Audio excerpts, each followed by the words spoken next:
So in terms of like what recruiters look for,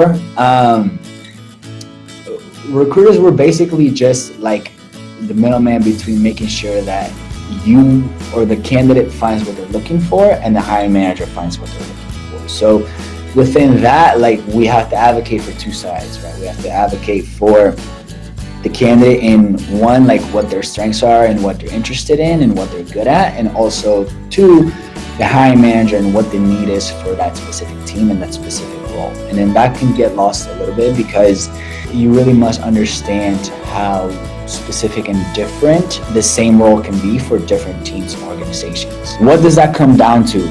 Really big umbrellas are going to be the actual requirements of the role and the culture of the company.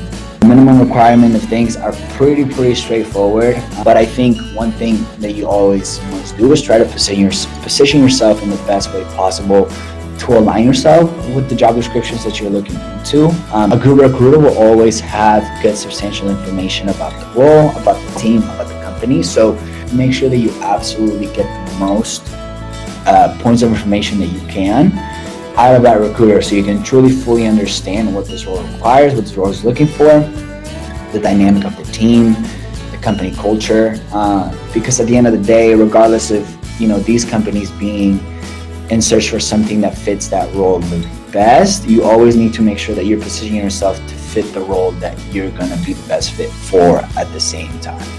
As far as like technical versus non-technical roles and the difference between like what we're looking for, obviously with technical roles is a lot more straightforward. There are a lot of things that are more clear cut. But with non-technical roles like sales roles, like business development roles, obviously HR roles and stuff like that, there are going to be things that are going to be in the job description that are also very intangible as well. For example, like let's say we're looking for like a sales development representative.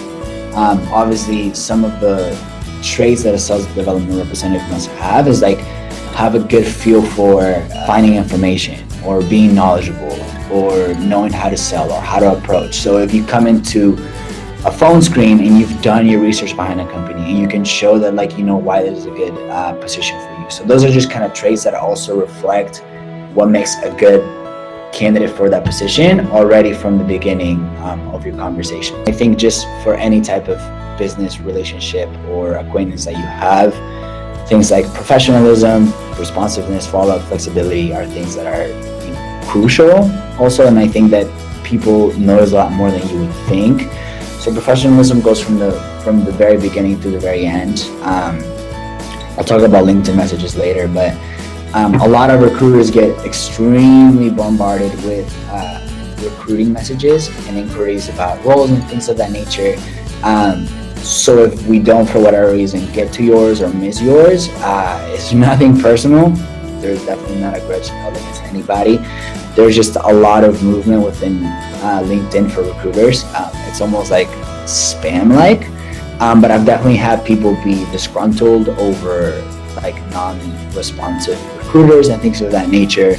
So just always maintaining that professionalism, because you never know like how network works. Obviously the world is global now where relationships are built, so you never know what signs of unprofessionalism could affect you in the long run. As far as like responsiveness, I think that shows a lot of eagerness as well. So if you maintain good communication, if you follow up with your recruiter, you make sure that you touch base. The worst thing that can happen is you follow up and then they tell you like, hey, I don't have any updates for you, and then you just wait. And then in your flexibility within, things happen. Sometimes I've had plenty of candidates, cancel calls with me or reschedule calls. Things happen on both sides. I think if you show your will to like kind of roll with the punches, I think that's also a really good sign too as well.